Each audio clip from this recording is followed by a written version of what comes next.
Classroom practice daily आणि assessment हे 2 focus असणार आहे. ट्रान्सलेट दी पॉलिसी इंटू प्रॅक्टिस तरच आहे. जे कागदावर आहे ते आता आपल्याला ऍक्च्युअल इनॅक्ट व्हायचंय त्याच्यासाठी. म्हणजे ते चालू आहे already we are into practice.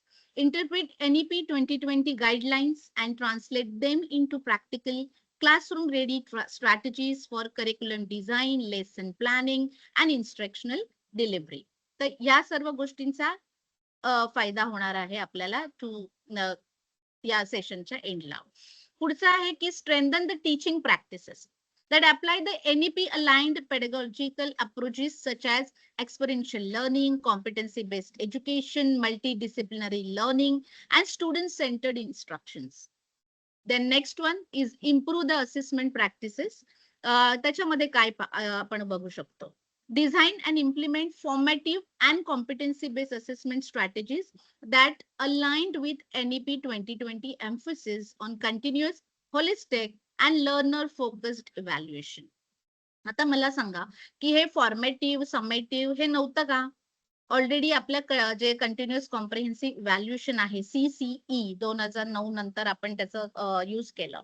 So ह्याच्यामध्ये आणि मग NEP मध्ये परत हे का फॉर्मेटिव्ह आलं असेल तर ह्या सगळ्या गोष्टी आहेत जे असेसमेंट कडे पुन्हा आपल्याला NEP फोकस करायला सांगतं. नंतर आहे enhanced students learning outcomes like use assessment evidence and reflective practices to support the diverse learners, promote critical thinking, creativity, and real-world application of knowledge. आता critical thinking, creativity आणि real-world applications या सर्व गोष्टी का बरं आल्या असतील? म्हणजे यापूर्वीचे अनेक कमिशन्स झाले, पॉलिसीज झाले, ओके, त्याचाही आपण नंतर धावता म्हणजे एक आढावा घेणार आहोत. तर ह्या सर्व गोष्टी असताना देखील पुन्हा NEP मध्ये असं काय वेगळं आहे तर त्याचा आपल्याला विचार करून आपल्या डेली प्रॅक्टिसेस मध्ये आपल्याला ते सामावून घ्यायचंय. नंतर आहे support professional growth and school transformation. सगळ्यांना माहिती आपल्याला कंटिन्युअस प्रोफेशनल डेव्हलपमेंट CPD बद्दल बोललेलं आहे ह्याच्यामध्ये. म्हणजे 50 तास तुमचं CPD झालं पाहिजे. सो हे कशासाठी तर प्रोफेशनल डेव्हलपमेंट आणि त्याच्यातूनच पुढे जे स्कूल ट्रान्सफॉर्मेशन रिलेट केलं इथे. Reflect on individual and institutional practices and identify the actionable steps for implementing NEP 2020 reforms with school and classroom. Then gain the clarity of NEP 2020 expectations for teachers and students. Develop practical tools and strategies aligned with NEP 2020 for teaching, learning and assessment. And then feel confident in implementing the policy-driven changes that enhance the classroom effectiveness and student achievement. तर या सर्व गोष्टी आपण समोर ठेवून पाहूया की हा NEPचं बॅकग्राऊंड काय आहे. NEP आलं कुठून? NEPचं इतक्या वर्षांनी हा NEP येण्याचं म्हणजे काय मध्ये नव्हत्या का पॉलिसीज, कमिशन्स नव्हते का, बरोबर. तर हे NEP it was introduced to address the changing educational needs of learners in the 21st century. जर का NEP येण्याचं कारण काय तर चेंजिंग नीड्स आहे बिकॉज देर इज कंटिन्युअस जसं इव्होल्युशन आपण म्हटलं की इट इज अ ग्रॅज्युअल आणि कंटिन्युअस चालणारा चेंज आहे. तर आपल्या एज्युकेशन मधला जो नीड्स आहेत आता 21st सेंचुरीचा त्यासाठी आपल्याला NEP आहे नवीन that is national education policy to prepare students for rapidly evolving global technological and knowledge driven society. Technology तर every now and then change होते तर त्यासाठी आपण तयार आहोत का तर त्यासाठी सुद्धा ही NEP आहे. It aims to transform India's education system by making it more holistic, flexible, multidisciplinary and aligned with the real world skill. आता रिअल वर्ल्ड स्किल साठी म्हणून आपल्याला माहिती सगळीकडे स्किल एज्युकेशनला प्रमोट केलं जातं. मी एक एक्झाम्पल म्हणजे मी आमचा एक्सपिरियन्स शेअर करेन इथे की सगळ्या BMC स्कूल्स मध्ये आता भरपूर सारे असे स्किल एज्युकेशनसाठी प्रोग्राम्स चालू आहेत. वेगवेगळे ट्रेड्स आहेत. जसं की माझ्या स्वतःच्या शाळेमध्ये ऑटोमोबाईलचं ट्रेड चालतं. त्यानंतर रोबोटिक्स आहे. त्यानंतर बऱ्याचशा अशा गोष्टी जे होम अप्लायन्सेस आहेत त्याचं रिपेअरिंग पासून म्हणजे जे स्किल्ड वर्कर्स जे आहेत किंवा स्किल्ड पॉप्युलेशन आहे ते आपल्याकडे नाही. आपल्याकडे भरपूर सारे डिग्रीज घेतलेले असं जनरेशन आहे. बट प्रत्यक्ष जे स्किल्स असायला हवेत त्याच्याकडे जास्त फोकस केला जातो आणि ते आता सध्या जास्त बूमिंग आहे आणि त्याच्यावरती फोकस्ड आहे. तर मी म्हटलं होतं की आपण थोडासा धावता आढावा घेऊ. पोस्ट इंडिपेंडन्स जर आपण पाहिलं तर 1968 कोठारी कमिशन आलं होतं. त्याच्यामध्ये प्रायमरी एज्युकेशन म्हणजे येथील एज ऑफ 14 वरती जास्त फोकस्ड केलं गेलं. त्यानंतर पुढे 1968 नंतर पुन्हा 1986 आलं, ज्याच्यामध्ये युनिव्हर्सलायझेशन केलं एलिमेंटरी एज्युकेशनसाठी. ज्या डिस्पॅरिटीज आहेत त्या कमी व्हाव्यात. ओपन युनिव्हर्सिटीच्या स्थापना झाल्या त्यावेळी आणि त्याच्यावरती जास्त एम्फसिस केलं गेलं. नंतर तीच 1986 ची रिवाईज झाली आणि मग जास्तीत जास्त ऍक्सेस कशावरती दिला तर एज्युकेशनचा ऍक्सेस वाढावा, इक्विटी यावी या गोष्टींसाठी 1986 ला रिवाईज झालं आणि मग त्यानंतर आलं ते 1992 मध्ये जसं मी म्हटलं रिवाईज झाल्यानंतर आपल्याकडे आलं आहे एनईपी 2020. मग एनईपी 2020चा मेन आस्पेक्ट काय आहे तर जसं 5+3+3+4 आणि आताच मी तुम्हाला एक एक्झाम्पल दिलं ते म्हणजे व्होकेशनल एज्युकेशन याच्यावरती भर दिला गेलेला आहे. क्रिटिकल थिंकिंग असो मुलांची ओव्हरऑल आता आपण जसं होलिस्टिक प्रोग्रेस कार्ड बद्दल जेव्हा शिकलो आहोत याआधी तर त्याच्यामध्ये 360 ओव्हरऑल डेव्हलपमेंट बद्दल बोललेलं आहे. तर तेच इथे होलिस्टिक लर्निंग चा भाग याच्यामध्ये येतो क्रिटिकल थिंकिंग साठी. जसं आपण इथे पाहतोय स्क्रीनवरती की रिअल वर्ल्ड स्किल्स मुलांना यायला हवेत. क्रिटिकल थिंकिंग असायला हवी, मल्टी डिसिप्लिनरी अप्रोच असायला हवा आणि अजून एक आपल्याकडे प्रोग्राम खूप छान चालले 2027 पर्यंत आपल्याला ते करायचंय प्रायमरी एज्युकेशन साठी ते म्हणजे FLN that is foundational literacy. So ह्या सर्व गोष्टी आहेत आणि अजून आपण बोलू शकतो की नुसतंच कमिशन या सगळ्या एज्युकेशन पॉलिसीज आहेत पण त्याच्या मागे भरपूर साऱ्या इतर कमिशन्सचा पण मी थोडक्यात उल्लेख करेन की अगदी म्हणजे इमिजिएट आपण आफ्टर इंडिपेंडन्स पाहिलं तर युनिव्हर्सिटी एज्युकेशन कमिशन आहे जी 1948 त्यालाच आपण राधाकृष्ण कमिशन सुद्धा म्हणतो हायर एज्युकेशन साठी होतं.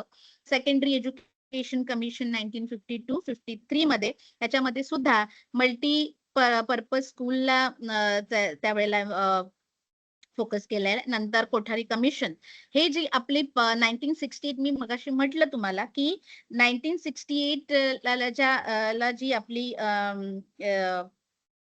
कोठारी कमिशन आलं त्याच्या आधी त्याचा बेस जो आहे ना तो 1964 आणि 66 पर्यंत त्याच्यावरती काम केलं गेलं आणि देन इट इज 68 ला आपण म्हणतोय की आपल्याला सर्वात आधी कोठारी कमिशन त्याच्यामध्ये क्वालिटी रिलेव्हन्स आणि नॅशनल इंटिग्रेशन बद्दल हे सर्वात आधी जे काही बोललं गेलं ते कोठारी कमिशनच्या 1964 आणि 66 चा जो बेस आहे त्यालाच पुढे कॅरी फॉरवर्ड केलं गेलं आणि ती एनईपी 1968 म्हणून अस्तित्वात आली.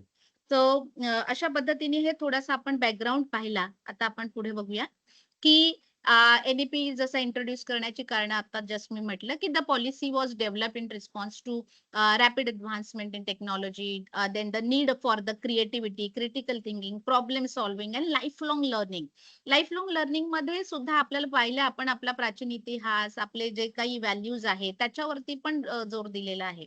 नंतर global shift towards competency based and learner centred education म्हणूनच तर आधीच्या सिरीज मध्ये तुम्ही सीबीएचा भाग पाहिला तेव्हा 6 युनिट्स होते बरोबर कारण इतकं ते महत्वाचं आहे. नंतर डिमांड फॉर इक्विटी इन्क्लुजन आणि quality education for all the learners हे एकत्रितपणे सर्व आपल्या या एज्युकेशन सिस्टीमला हे मिळावं म्हणून ही NEP 2020.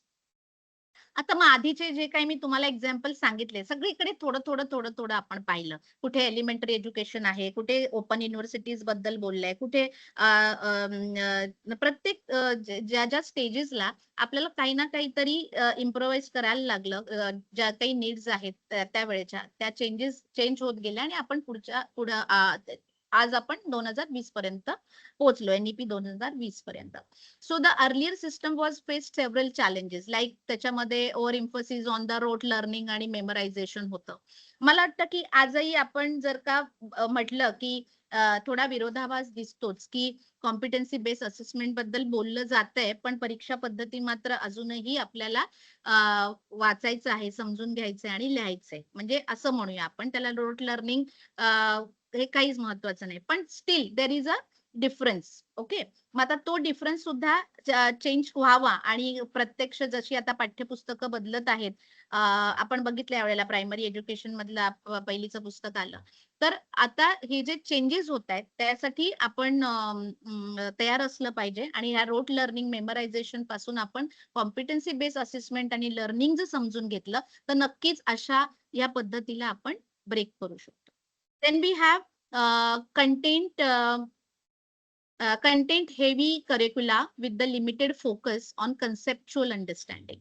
Then we have exam oriented assessment practices that tested recall rather than the skills. Then limited opportunities for the experiential, interdisciplinary and creative learning. हे सगळे काय आहेत तर प्रिव्हियस जे काही कमिशन्स किंवा नॅशनल एज्युकेशन पॉलिसीज आलेल्या त्याच्यातले काही लिमिटेशन्स आहेत आपल्या समोर. आणि insufficient focus on the individual learners needs and interest and the abilities. आता बरं, हा जो शेवटचा मुद्दा आहे individual learners needs interest and abilities, हा जसं आपल्याला माहिती आहे की आता जर कोणी फिजिक्स घेत असेल तर त्याला डान्स आणि ह्याच्यात जायचं असेल तरी ते ऑप्शन्स अवेलेबल असणार आहे. सो त्यामुळे जास्तीत जास्त लर्नर सेंटर्ड मध्ये त्यांच्या इंटरेस्ट आणि ॲबिलिटीजला सुद्धा इथं प्रिव्हियसली नव्हतं तो स्कोप, तो आता NEP ने दिलेला आहे. पुढे पाहूया आपण की need for change in the teaching learning and assessment practices का गरज आहे. तर NEP 2020 recognizes that the meaningful learning requires a shift in how teaching and assessment are approached. The moving from teacher-centered instruction to the student-centered experiential learning, encouraging inquiry, discussion, collaboration, and real-life application. आता collaboration, discussion, enquiry, real life applications, मला असं वाटतं की हे सगळे collaboration, cooperation हे सगळे आपले सीज जे आहेत ते 4 सीज आपण म्हणतो, तर त्याला इथे इम्पॉर्टन्स दिलेलं दिसतंय. Then replacing the high stakes summative exams with continuous and formative assessment. So या आहेत गोष्टी ज्या टीचिंग लर्निंग मध्ये आपल्याला आणायच्या आहेत आणि तिथे NEP या गोष्टींचा प्रोत्साहन देतं. Now again, using assessment as a tool for learning, feedback, improvement rather than ranking. आता हा जो फीडबॅक आणि इम्प्रुव्हमेंटचा भाग आहे ना, तो HPC मध्ये येतो. तो कसा येतो बरं? आपण जर HPC ला पाहिलं व्यवस्थित, त्याचं पूर्ण फॉर्मॅट पाहिला, तर त्याच्या आतापर्यंत आपण फक्त टीचर्स मार्क्स लिहायचे. आजही आपल्याकडे अवेलेबल असणारं जे, जर तुम्ही प्रायमरीचं एखादं प्रगती पुस्तक, if you have seen the report card, it is just a 2 page card, right. First टर्मचं असतं आणि सेकंड टर्मचं लिहिलेलं असतं आणि काहीतरी त्याच्याबद्दलचे ऑब्झर्वेशन लिहिलेले असतात आणि ते टीचर्सनीच लिहिलेले असतात. बट होलिस्टिक प्रोग्रेस कार्ड पियरचं पण पियरचं पण ऑब्झर्व, म्हणजे त्यांच्याकडून जे आहेत ते त्याच्यामध्ये रिस्पॉन्सेस लिहून घेतं, पालकांचा अभिप्राय घेतं. ओके, त्यानंतर टीचर स्वतः लिहितं आणि सगळ्यात महत्वाचं म्हणजे स्वतः स्टुडंट सुद्धा त्याला काय वाटतंय त्याच्याबद्दल काय ते सुद्धा फॉर्मॅटमध्ये दिलेलं आहे. सो म्हणून इथे काय माहितीये का की लर्निंग फीडबॅक हा फक्त टीचर पहिला देत आहेत आता सुद्धा, तर ते होलिस्टिक प्रोग्रेस कार्ड आपल्याला पुढपर्यंत घेऊन जातं, फीडबॅकच्या अनेक पैलूंपर्यंत घेऊन जातं. Supporting holistic development like cognitive, social, emotional and ethical. बरोबर, होलिस्टिक प्रोग्रेसच्या अंडरच येतं. फक्त आपण बौद्धिक गोष्टींबद्दल, कॉग्नेटिव्ह बद्दलच नाही बोलणार, तर सोशल स्किल्स कसे आहेत, विद्यार्थी कशा पद्धतीने सोशली कसं ऍक्टिव्ह आहे किंवा त्याच्यामध्ये काय इम्प्रुव्हमेंट होऊ शकतात, इमोशनली हे ऑब्झर्वेशन थ्रू टीचर्स तिथे अभिप्राय लिहू शकतात किंवा अभिप्राय जो पॅरेंटचा अभिप्राय आहे ना त्याच्यामध्ये सुद्धा आपण या गोष्टी देऊ शकतो. आणि ethical. Then overall NEP 2020 seeks to bridge the gap between policy and classroom practice by empowering teachers to create engaging learning environment and use assessment to support deeper understanding and students growth. तर आपल्याला again मी जसं म्हटलं की आपल्याला फक्त कागदावरून ती policy नाही तर आपल्याला क्लासरूम पर्यंत आणायची आहे. आता की रिफॉर्म काय आहे? NEP 2020 बद्दल बोलूया आपण. तर मगाशीच मी म्हटल्याप्रमाणे की 5+3+3+4 हा करिक्युलर स्ट्रक्चर आहे. सेकंडली आपल्याकडे कॉम्पिटन्सी बेस्ड एज्युकेशनला आपण महत्व दिलंय आणि formative assessment over exam centric learning. आता 5+3+3+4 करिक्युलर स्ट्रक्चर मध्ये काय काय येणार? द ट्रेडिशनल 10+2 सिस्टम जी आहे ती आता रिप्लेस्ड झाली आहे 5+3+3+4 स्ट्रक्चरने. आणि ही का बरं चेंज झाली हे आपल्याला माहिती पाहिजे की ही चिल्ड्रन्सच्या डेव्हलपमेंटल ज्या स्टेजेस असतात त्यामुळे ती चेंज झालेली आहे. 10+2 आपण लमसम 10+2 असं होतं, 10वी नंतर +2 होतं. तिथे डेव्हलपमेंटल स्टेजेस पेक्षा विभाग होता. म्हणजे स्कूलचं आहे नंतर हायर सेकंडरी आहे आणि त्या पद्धतीने स्कूल एज्युकेशन आपण डिस्टिंग्विश करत होतो. पण आता स्कूल एज्युकेशनला त्यांनी चिल्ड्रन डेव्हलपमेंटल स्टेजेसला अनुसरून केलंय म्हणून फाउंडेशनल स्टेजेस आता 5 इयर्सचा आहे. 3 to 8 pre school to grade 2. नंतर प्रिपेटरी स्टेज जी आहे ती 3 years from grade 3 to 5. Then middle stage 3 years मध्ये होते कव्हर, ती आहे फ्रॉम ग्रेड 6 to 8. आणि सेकंडरी जी आहे ती 4 वर्षांची होते कव्हर, त्याच्यामध्ये 9 to 12. जरा आपण इथे बघूया की ग्रेड्स 9 to 12 मध्ये काय आहे. ओके. आणि हे मागचं जे आहे ना फाउंडेशनल स्टेज, कारण FLN जे फाउंडेशनल स्टेज वरती फोकस होते बघा बरं. 5 वर्षामध्ये विद्यार्थ्याचं जो ब्रेनचा आहे किती ज्याची grasping power is more than 80%. बरोबर. म्हणून ह्या स्टेजला खूप इम्पॉर्टन्स दिलेला आहे की 3 to 8 जो pre school up to grade 2 पर्यंत जातं. तर focus is on played activity based आहे, एक्सपिरियन्शियल आहे. that builds a strong foundation in literacy, numeracy and socio-emotional skills. Okay. तर या स्टेजकडे आपल्याला जास्त फोकस करायचं किंवा इथून पुढे जेव्हा आपण ऍक्च्युअल क्लासरूम मध्ये जेव्हा आपण प्रॅक्टिस चालू करू, आपण आपलं बीएड जसं आहे बीएड कॉलेज आहे ते झाल्यानंतर जेव्हा शिक्षक प्रत्यक्ष वर्गामध्ये काम करतील, जरी हे ग्रेड 2 लिहिलं असलं तरी सुद्धा आपल्याला ही स्टेज समजून घेणं गरजेचं आहे. आणि NEP हे पहिलं असं धोरण आहे ज्याच्यामध्ये प्री स्कूलचा सुद्धा विचार केलेला आहे. बघा, प्री स्कूल टू ग्रेड 2 आहे. म्हणून जरी मी 9 to 12 ला शिकवत असेल, जरी मी कॉलेजला शिकवत असेल, तरी मला विद्यार्थ्यांच्या डेव्हलपमेंटल स्टेजेसचं ज्ञान हवं आणि त्या स्टेजमध्ये त्याने तितकं फाउंडेशनल लिटरसी, न्यूमरसी याचा अभ्यास त्याचा झालाय का? Required socio emotional skills develop झालेत का? या सगळ्या गोष्टी प्रत्येक स्टेजचं आपल्याला ज्ञान असणं जेव्हा आपण प्रत्यक्ष क्लासरूम प्रॅक्टिस चालू करू, तेव्हा आपल्याला गरजेचं आहे. ओके. आणि नंतर आपण सेकंडरी स्टेज पाहूया बरं. 4 इयर्सचं की grade 9 to 12 that promotes flexible multidisciplinary subject choices and deeper conceptual understanding rather than just a rigid subject stream. म्हणजे सायन्स वाला फक्त सायन्स घेत होता, कॉमर्स वाले सिर्फ कॉमर्स की तरफ और आर्ट्स वाले सिर्फ आर्ट्स, असं कंपार्टमेंटलायझेशन होतं. Now that compartmentalisation there we can have flexible choices. So competency based education मध्ये काय आहे बरं? आपण पहिले रिफॉर्म पाहिला. आपण एक डेव्हलपमेंटल स्टेजेस प्रमाणे त्याची वर्गवारी पाहिली. ओके. तशी 4 स्टेजेसला होती ते. आता पुढे काय आहे? Competency based education. NEP 2020 shifts the focus from content coverage to competency development, ensuring the students can apply what they learn in real life context. Okay. की फीचर्स असे आहेत की मला असं वाटतं की हे गोष्टी आपण मगाशी पण डिस्कस केल्या आहेत की critical thinking, problem solving and all. Learning outcomes बद्दल मी थोडंसं बोलेन. Learning outcome defined in terms of knowledge, skills, values and attitude. Okay. आता जसं की फक्त घोका आणि ओका म्हणजे फक्त रोट लर्निंग, ओके, त्याला जास्त प्रोत्साहन दिले गेलेलं आहे. बरोबर आपल्या एज्युकेशन सिस्टम मध्ये. पण लर्निंग आउटकम पद्धतीने जसं की आपल्याला सगळ्यांना माहिती आहे फेमस आपल्या महाराष्ट्रातली स्कूल वारे गुरुजींची, त्यांच्याकडे तर लर्निंग आउटकम्स च्या द्वारा 3च महिन्यामध्ये पोर्शन संपवला जातो आणि त्यानंतर विद्यार्थ्यांना इतर ऍक्टिव्हिटीज द्वारे अजून त्यांना स्किलफुल बनवलं जातं, अजून संपन्न बनवलं जातं. राईट. सो लर्निंग आउटकम्स कुठे असतात तर आपल्या प्रत्येक टेक्स्टबुकच्या फ्रंट जे प्रिव्हियस पेजेस असतात स्टार्टिंगचे तिथे लर्निंग आउटकम्स दिलेले असतात.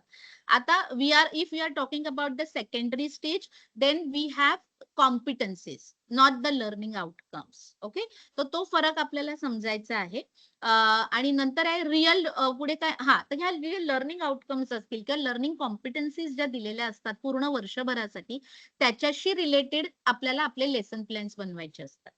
आणि नॉट ओन्ली की आपल्याला धड्यामध्ये त्या चॅप्टरमध्ये काय कॉन्टेंट दिलेलं आहे, बरोबर, ते कॉन्टेंट शिकून विद्यार्थ्याने कोणतं स्किल आत्मसात करायचंय, त्याला काय अंडरस्टँडिंग झालं पाहिजे. ब्लूम्स टेक्झॉनॉमी खूप कॉमन आहे, आपण सगळं हे बीएड सिलेबस मध्ये ऑलरेडी शिकून झालेलं आहे. तर त्याचाच वापर आता तुम्हाला, जसं आपण म्हणतो ना की थिअरी कुठे कामाला येते, ते हेच आहे ते, की आपण जे जे टॉपिक्स इव्हन आता आपल्या ट्रेनिंग पिरियड मध्ये शिकत असतो, याचा तुम्हाला खूप फायदा होणार आहे की लर्निंग आउटकम आणि कॉम्पिटन्सीजने तुमचं लेसन प्लॅन बनवणं आणि प्रत्यक्ष वर्गामध्ये ते डिलिव्हर करणं.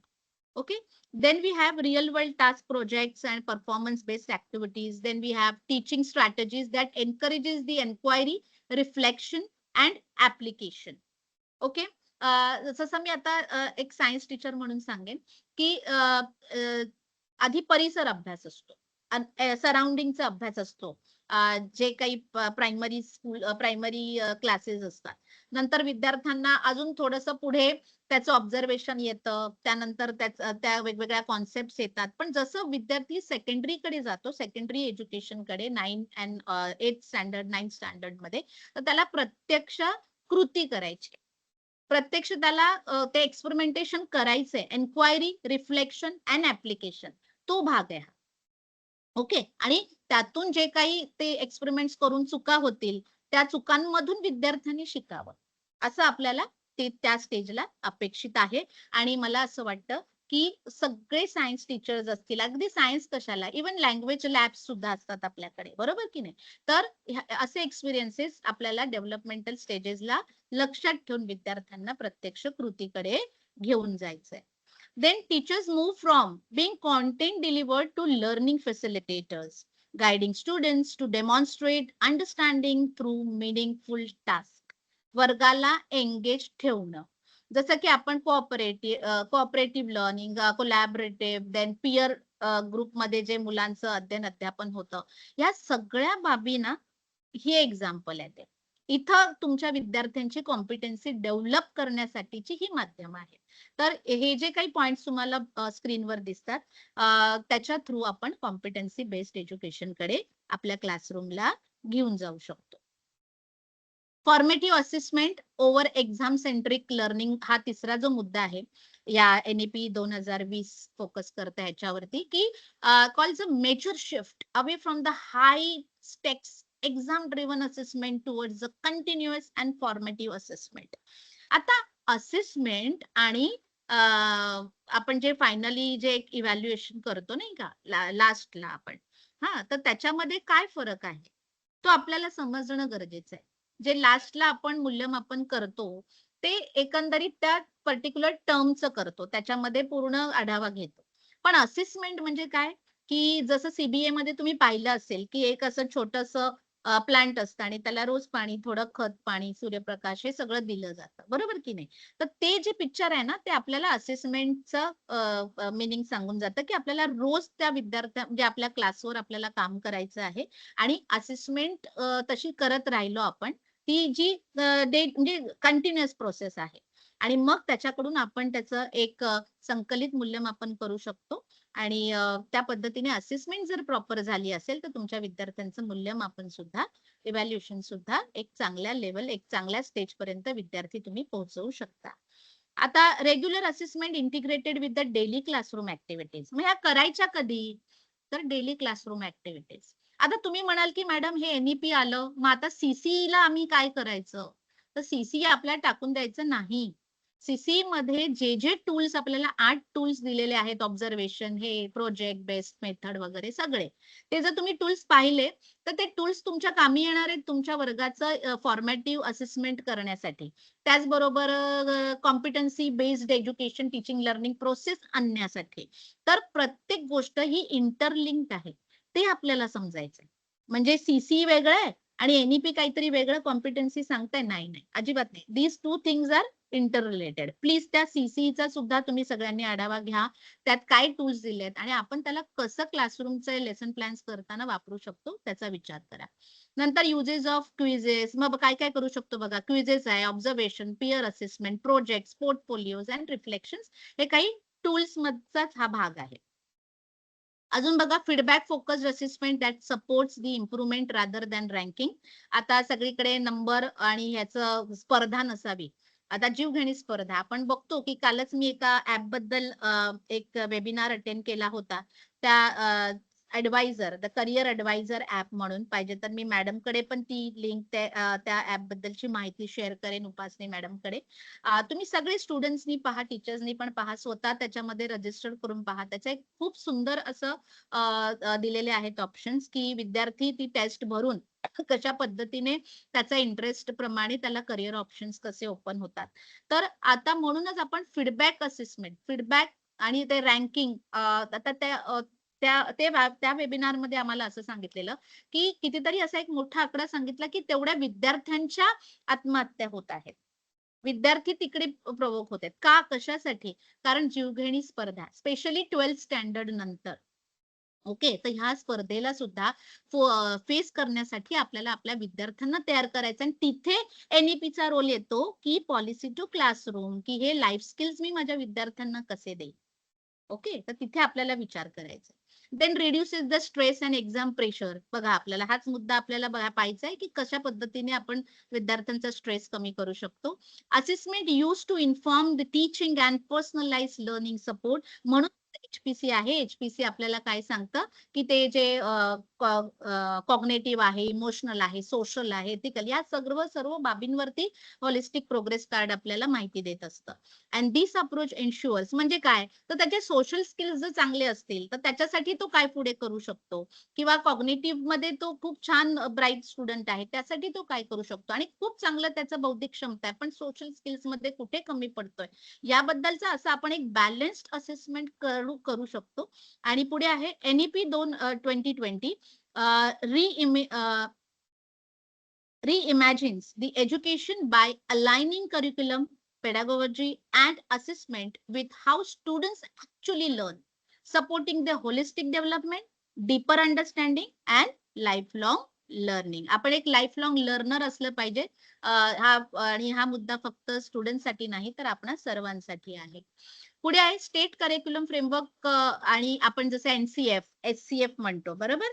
तर तुमच्या आधीच्या क्लासमध्ये तुम्ही एनसीएफ बद्दल पण बोलला असाल, जे 2023 मध्ये आलं होतं. त्यानंतर एचसीएफ आहे 24 ला.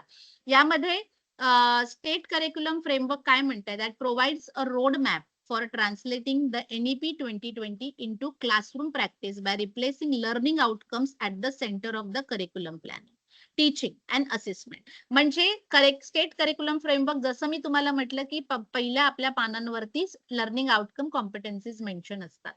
का? तर स्टेट करिक्युलम फ्रेमवर्क मध्ये तशी प्रोव्हिजन आहे, ते दिलेलं आहे आणि आपल्याला ते फॉलो करायचंय. Then it ensures consistency, flexibility and relevance across schools while responding to the learners developmental needs.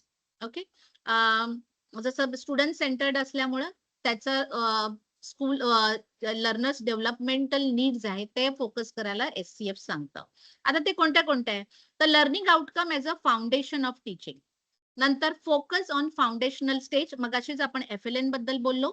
नंतर importance of the play based and activity based learning. आता बघा खेळामार्फत शिक्षण, खेळातून शिक्षण, ह्या सगळ्या गोष्टी आता खूप बुमिंग आहे. तुम्ही सगळीकडे जर बघत असाल भरपूर सारे रिसर्च पेपर्स पण ह्याच्यावरती करतायत काम, म्हणजे याच्यावरती काम केलेलं आणि रिसर्च पेपर पब्लिश झालेले आहेत. त्यानंतर भरपूर प्रायमरी एज्युकेशन मध्ये अनेक शिक्षक ऍक्टिव्हिटी बेस्ड आणि खेळातून कसं विद्यार्थ्यांना शिक्षण दिलं जाईल ह्याच्यावरती काम करत आहेत. सो एचसीएफ चे हे 3 गोष्टी तुम्हाला समोर दिसतात. पुढे बघूया अजून काय आहे. तर इथे एक दिसते तुम्हाला ब्ल्यू मध्ये एक पिक्चर, की राज्य अभ्यासक्रम आराखडा शालेय शिक्षण, दॅट इज स्कूल एज्युकेशन 2024. तर लर्निंग आउटकम बद्दल काय म्हणते की HCF emphasizes learning outcome as the starting point for all the instructional decisions. Okay. म्हणजे आता आपण कंटेंट बद्दल बोलायचंच नाही. म्हणजे कंटेंट आहे. मी म्हणत नाही की त्यातला कंटेंट युजफुल नाहीये. बट ऑब्व्हियस एवढ्या मोठे एक्सपर्ट टीम बसून ते पुस्तक तयार करत असतात. पण त्या कंटेंटला फक्त ओकाघोका म्हणजे रोट लर्निंग साठी नाही, तर लर्निंग आउटकम्स फुलफिल करण्यासाठी कंटेंट हे फक्त माध्यम आहे. पण खरं आपल्याला काय साध्य करायचंय? The attainment we can say the achievement of learning outcomes किंवा competencies for higher classes. Okay. नंतर teaching is planned around what learners should know, understand and be able to do. Okay. Then learning outcome guide lesson planning, classroom activities and assessment strategies. Again आपण same मुद्द्यावरच बोलतोय की learning outcome तुमच्या या 3 गोष्टी learning outcome समोर घ्यायचे, lesson plan करताना देखील, ऍक्टिव्हिटीज फ्रेम करताना देखील, आणि नंतर जी तुमची असेसमेंट चालली आहे थ्रू आउट द इयर मला करत राहायचंय, त्यालाही माझे लर्निंग आउटकम्स मी फुलफिल केले का, म्हणजे माझ्या वर्गाचं काम झालं आणि एससीएफचे जे काही आपल्याला दिलेले आहेत पर्टिक्युलर्स ते पूर्ण केले. पुढे आहे स्टेट करिक्युलम फ्रेमवर्क. अजून काय म्हणते? Clear outcomes help teachers that to track the progress, okay, and provide timely, meaningful feedback. Then assessment aligns with outcome, supporting competency-based and formative practices. This outcome-focused approach ensures coherence between curriculum, pedagogy, and assessment. Okay. So clear outcomes. म्हणजे एकदम म्हणजे आपण म्हणतो ना असं काहीतरी वेग माझ्या माझ्या 10 विद्यार्थ्यांना येत असेल, थोड्यांना इतकं येतं, मीन्स आपण असं बोलायचंच नाही. तर लर्निंग आउटकम्स माझे जे काही तुम्ही त्याचं रुब्रिक बनवलेलं असेल, ओके, किंवा किती विद्यार्थ्याचं त्याच्यावरती तुम्ही पुढे स्टॅटिस्टिकली काम केलं असेल.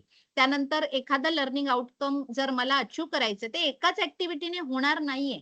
बरोबर? त्यासाठी तुम्हाला वर्गाचं स्ट्रेंथ म्हणजे तुमच्या वर्गाचं नेचर काय आहे, ओके, टाइप्स ऑफ लर्नर्स आपल्याकडे कसे आहेत, त्याचा विचार करून आपल्याला तसे ऍक्टिव्हिटीज प्लॅन करावे लागतील. Again the based is learning outcomes or the competencies. Okay.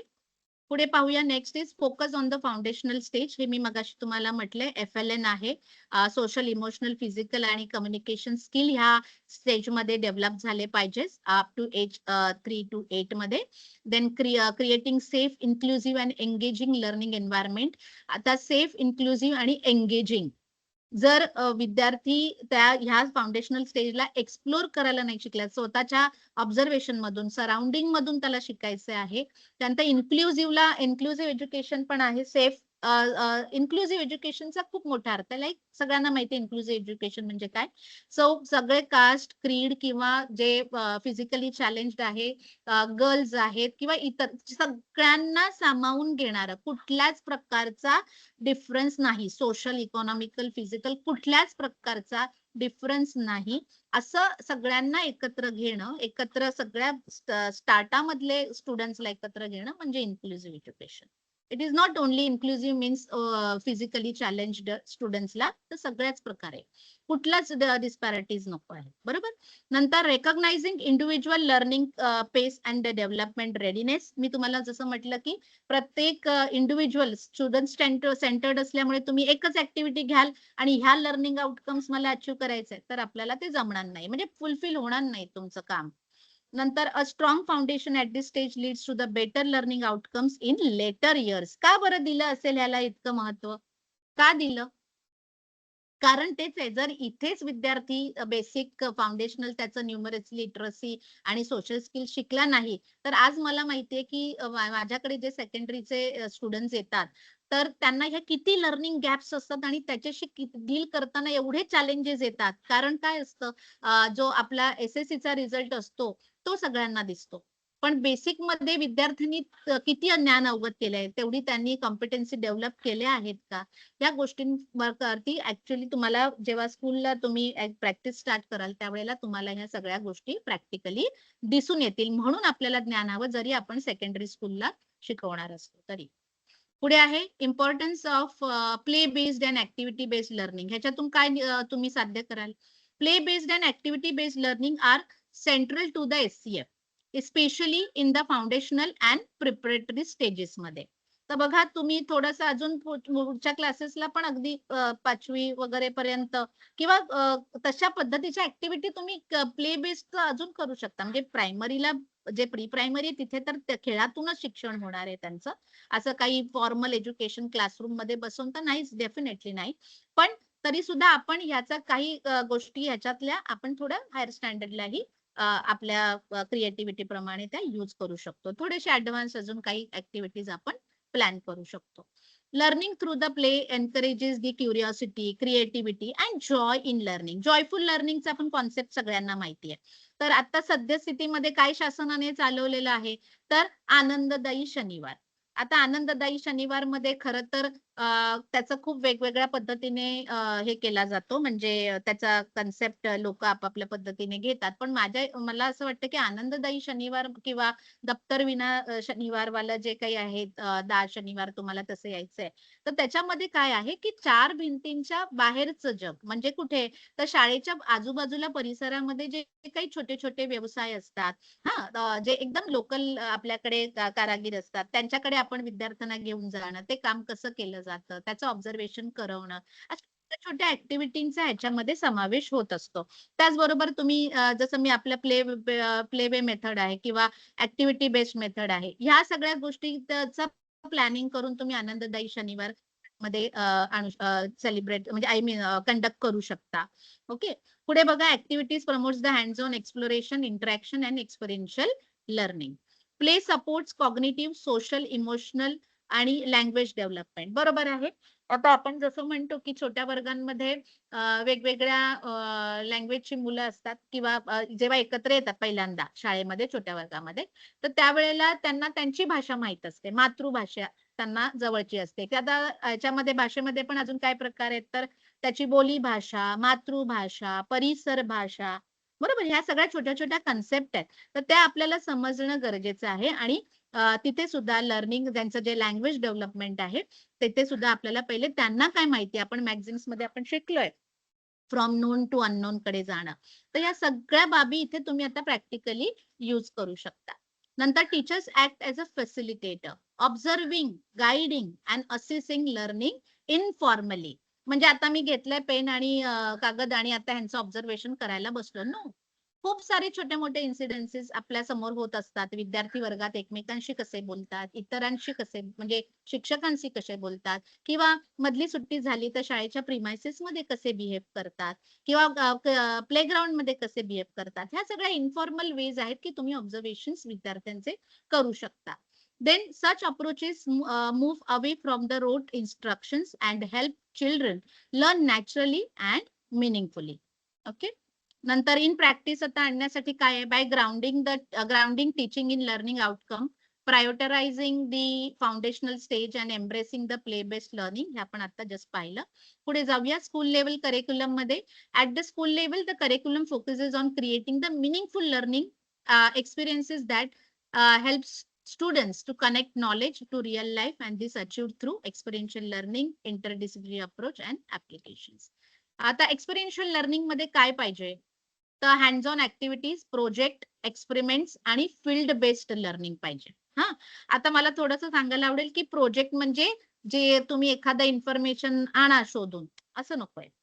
Project म्हणजे रिअल लाईफ, मागे आपण शब्द पाहिलाय, रिअल लाईफ प्रॉब्लेम सॉल्विंग असं करणारे छोटे छोटे खूप साऱ्या समस्या आहेत, सोशल समस्या आहेत. ओके. किंवा आपण त्यांच्या स्वतःच्या लर्निंग प्रोसेस मधल्या समस्या आहेत. बरोबर. किंवा इंटरेस्ट आहे विद्यार्थ्यांना निर्माण करायचे, अभिरुची निर्माण करायची आहे. अशा अनेक गोष्टी जे तुम्हाला तुमचा क्लास कंडक्ट करताना वाटतं की this is the challenge, this is what I should do, किंवा इथे काहीतरी काम झालं पाहिजे, हे तुमच्या प्रोजेक्टचे विषय असू शकतात. विद्यार्थ्यांना फक्त एक फॉर्मॅट व्यवस्थित आपण स्टुडंट्सला दिला की अशा पद्धतीने how to write the project report, त्याचं तुम्ही एक टेक्निकल गायडन्स देऊ शकता, नो डाऊट, की पहिल्या पानावर काय, सेकंड पेजला काय, third page, that you can do.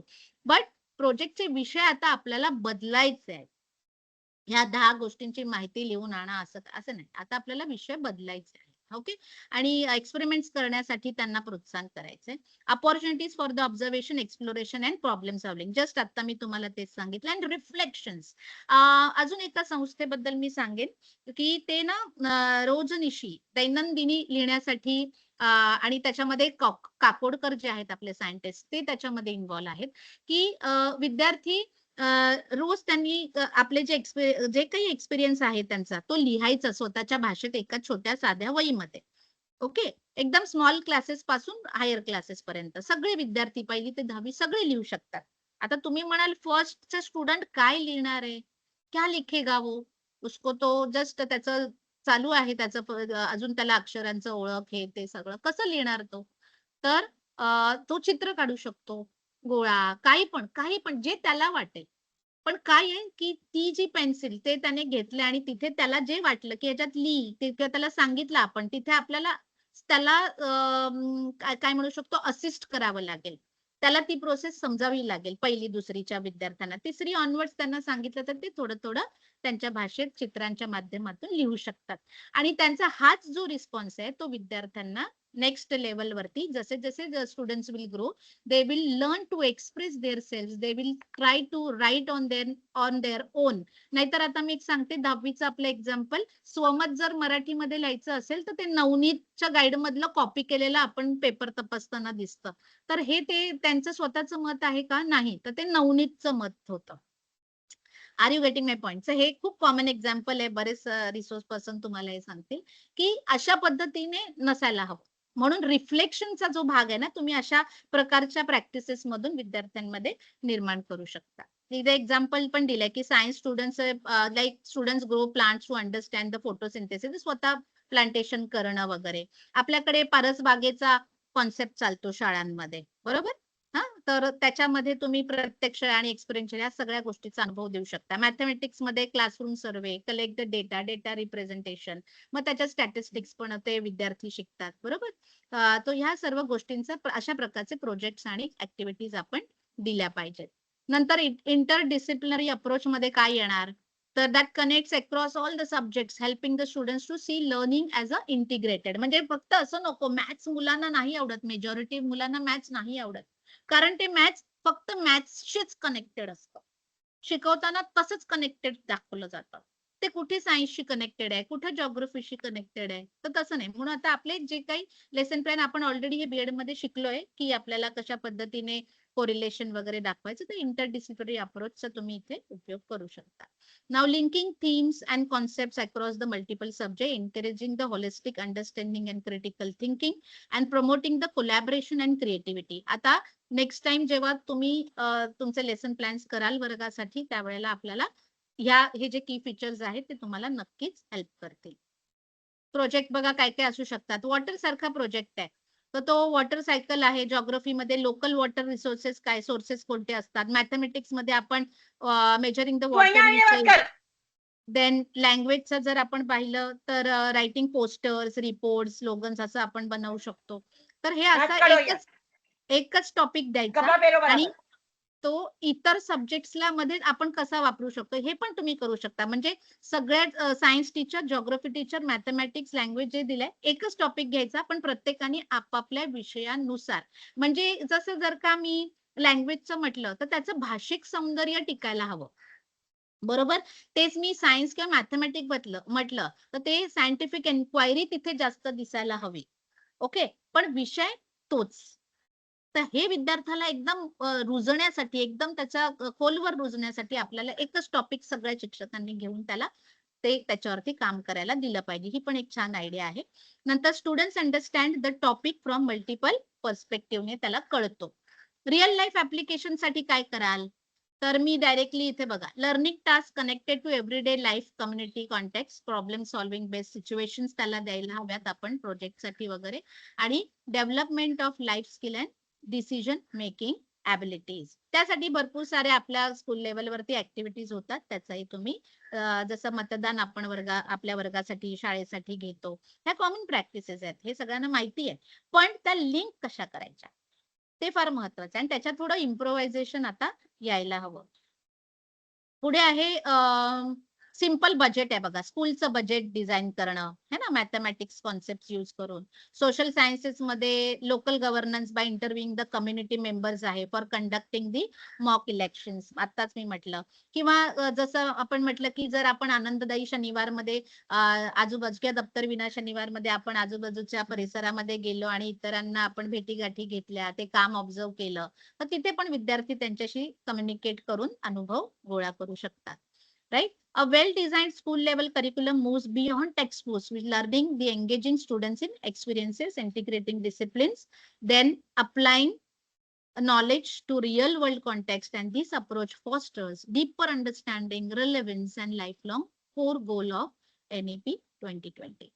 आता आपण येऊया, SCF पाहिलं आपण, कॉम्पिटन्सी बेस्ड असेसमेंट म्हणजे काय पाहिलं, ती तुम्ही वर्गात कशी वापरू शकता ते पाहिलं.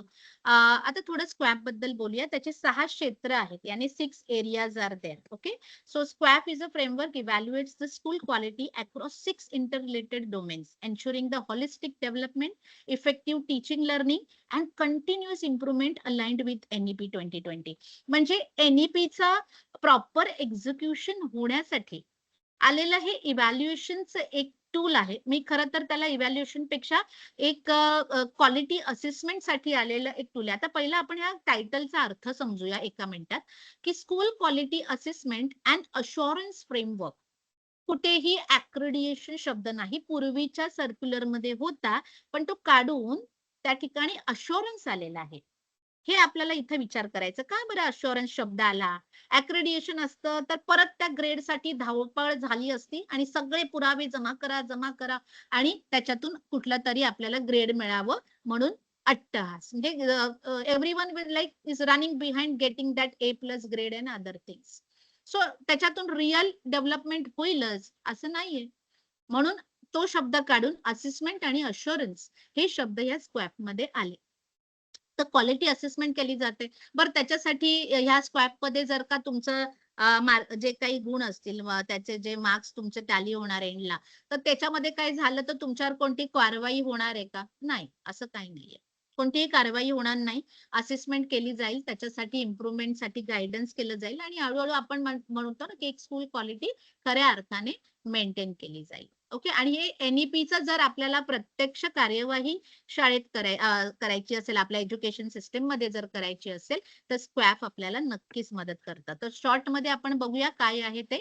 तर पहिला डोमेन त्याचं म्हणजे पहिलं क्षेत्र जे आहे ते आहे curriculum, pedagogy and assessment.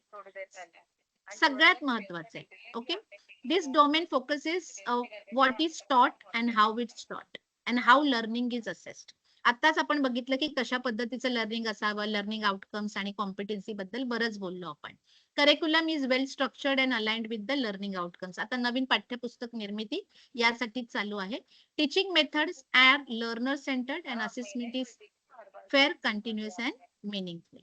So teachers use the project based learning, classroom discussion. हे एक्झाम्पल आहे बघा की तुम्ही कसं ह्या 6 क्षेत्रापैकी ह्या क्षेत्रावरती कसं काम करू शकता. देन रेग्युलर फॉर्मॅटिव्ह असेसमेंट करून instead of relying on only the final exams. कारण तुम्हाला चांगला एक रिपोर्ट जर ह्या क्षेत्रासाठी सगळे जे त्याच्यामध्ये पॉइंट्स दिलेले असतात, ओके, समथिंग 117 किंवा 118 जे काही त्याच्यातले मानकं आहेत, ती आपल्याला पूर्ण करण्यासाठी काय करावं लागतं, ह्या सगळ्या क्षेत्रांचा डिटेल अभ्यास करून ती मानकं मिळवावी लागतात. ओके, नंतर आहे इन्फ्रास्ट्रक्चर. इन्फ्रास्ट्रक्चर ऑलरेडी आपल्याकडे भरपूर आहे असं म्हटलं जातं, पण असं नाहीये. प्रत्यक्ष जर बघायला गेलं तर अजून पण खूप सारे स्कूल्सला, कॉलेजेस याला आपल्याला इन्फ्रास्ट्रक्चर खूप महत्वाचं आहे. जसं classroom, laboratories, libraries, sanitation, drinking water, ICT facilities आणि सेफ्टी मेजर्स. हे सगळं इन्फ्रास्ट्रक्चरचे जर का आपल्याला गुण मिळवायचे असतील, आपली शाळेची क्वालिटी वाढवायची आहे, तर ह्या सर्व बाबींचा समावेश होतो. ह्युमन रिसोर्स सगळ्यात महत्वाचं. ह्युमन रिसोर्स म्हणजे फक्त आपला स्टाफ का नाही, तर आपले स्टुडंट्स का नाही, तर टीचिंग, नॉन टीचिंग, आपले स्टुडंट्स, पेरेंट्स, ॲज वेल एज सोसायटी, जे कोणी आजूबाजूचा आपला एरिया आहे, ह्या सगळ्यांना आपल्याला विचार करायचा आहे. क्वालिफाईड टीचर्स असायला पाहिजे. प्रोफेशनल डेव्हलपमेंट, CPDचा भाग इथे येतो. Supports the staff efficiency, then staff motivation, welfare, या सगळ्या गोष्टी त्याच्यामध्ये येतात. ओके, नेन इन्क्लुझिव्ह प्रॅक्टिसेस. मी मगाशीच म्हटलं की फक्त डिसेबल आहे म्हणजे इन्क्लुझिव्ह त्यांना घेतलं आपण असं नाहीये तर सोशो इकॉनॉमिक बॅकग्राऊंड, लर्निंग अबिलिटीजच्या ज्यांना अबिलिटीज आहेत वेगवेगळ्या, डिसेबिलिटीज आहेत वेगळ्या, जेंडर सगळ्या सगळ्या प्रकारच्या स्तराचे विद्यार्थी. बरं त्यांच्यासाठी काय गरजेचं आहे? स्क्वॅफ काय बघतं? तर school provides the ramps for the wheelchair users, special educators for the children with learning difficulties and scholarships for the economically weaker students. आता मी काय सांगेन की तुम्ही म्हणाल मॅडम हे आहे का सगळ्या शाळांमध्ये? मी स्वतः एका गव्हर्नमेंट स्कूलमध्ये आहे. पण या सर्व बाबींचा वरच्या लेवलवरती शासनाच्याकडे खूप विचार चालू आहे. कारण आमच्याकडे तसे त्यांनी आता हे जे रेमेडियल टीचिंगसाठी आमच्याकडे एका संस्थेकडून शिक्षक त्यांनी पाठवलेले आहेत. त्यानंतर काउन्सिलर ऊर्जा जे आहे आमच्याकडे आदित्य बिर्लाकडून काउन्सिलर्स येतात. तर ह्या सर्व बाबी रॅम्प्सची सुविधा सुद्धा शाळांमध्ये केलेली आहे. तर या सर्व बाबी इथे आपल्याला इन्क्लुझिव्ह प्रॅक्टिसेस मध्ये. Then we have next is management and governance. Okay, so policy implementation याच्यामध्ये काय येणार? पॉलिसी इम्प्लिमेंटेशन आपण करतोय का? नॉर्म्स ते दिले आहेत त्याप्रमाणे. फायनान्शियल मॅनेजमेंटचा पण भाग ह्याच्यात येतो. Compliance with regulations, then transparency and accountability. So हे सगळं मॅनेजमेंटचा भाग आहे. ओके, आणि नंतर आहे लिडरशिप अँड बेनिफिशरी सॅटिस्फॅक्शन. आपले जे बेनिफिशरीज कोण आहेत? सगळे आपले पालक, स्टुडंट सगळे. This domain focuses on the school leadership effectiveness. अशा प्रकारचं इफेक्टिव्हनेस आपलं काम असलं पाहिजे, ऍडमिनिस्ट्रेशन, आपलं लिडरशिप, की satisfaction of the beneficiary, students, parents, staff. It includes the vision. आता ते कसं शक्य आहे? तर स्क्वॅफ मध्ये अशा प्रकारासाठी सुद्धा तिथे दिलेलं आहे की विजन आणि डायरेक्शन काय आहे शाळेचं किंवा तुमच्या एज्युकेशनल इन्स्टिट्यूशनचं. स्टेक होल्डर्स तुम्हाला काय फीडबॅक देतात, आणि स्कूल रेप्युटेशन आणि ट्रस्ट. ओके, सो हे आपण आता पाहिलं ह्याच्यासाठी. नंतर सीबीए मध्ये काय आहे बघा, कॉम्पिटन्सी बेस्ड असेसमेंट मध्ये स्किल ऍप्लिकेशन आणि रिअल अंडरस्टँडिंग व्हायला पाहिजे, तर ती कॉम्पिटन्सी बेस्ड असेसमेंट आहे. आता फॉर्मॅटिव्ह असेसमेंटचा भाग काय आहे? फॉर्मॅटिव्ह असेसमेंट सीबीएचाच भाग आहे बरं, की it's ongoing and assessment conducted during teaching learning process for the entire year, monitor the students learning. Then जिथे विद्यार्थी वेगळ्या डिरेक्शनला जात असेल त्याच्या लर्निंग ट्रॅक मध्ये, तर आपण we can monitor. Then identify the strengths and weaknesses, provides timely feedback for the improvement, and it is usually low stakes and not focused on the final grades. Okay, during lesson बघा, short quizzes, homework आणि त्याचा feedback आणि follow up घेऊन तुम्ही formative assessment. Continuous assessment is a systematic and regular evaluation of the students performance over period of time. जसं class taste, assignments, projects याच्या through तुम्ही काय करू शकता? त्याचं कंटिन्युअस असेसमेंट मध्ये एक प्रॉपर अशी फॉर्मॅट काय म्हणतो, एक सिस्टमॅटिक रेग्युलर असेसमेंट होणार. त्याच्यामध्ये तुम्ही त्या ऍक्टिव्हिटीजला इव्हॅल्युएट करू शकता, त्यांना प्रोजेक्ट्स वगैरे देऊन. नंतर it is linked with the real life सिच्युएशनला कसं लिंक करणार? तर this type of assessment definitely linked with the students that learners ability to apply the knowledge and skills real world context. तो प्रॉब्लेम सॉल्विंग, क्रिटिकल थिंकिंग आणि practical application. मगाशी मी जसं एक एक्झाम्पल दिलंय बघा स्क्रीनवर, instead of solving only the textbook problem, students are asked to prepare the household budget in mathematics और conduct the survey in the social science to analyse the data. सीबीएचा conclusion मी एंडला असं करेन की competency based assessment it includes the formative, continuous and real life linked assessment to evaluate student skill, understanding and application of knowledge. म्हणजेच काय तर CBA. हा, आता TPQ. TPQ it is a higher order thinking. They do not have one fixed answer and make learners analyze, justify, predict, reflect. How to frame the TPQs now? Why do you think? What would happen if? Do you agree or disagree? Then why? Then how would you justify?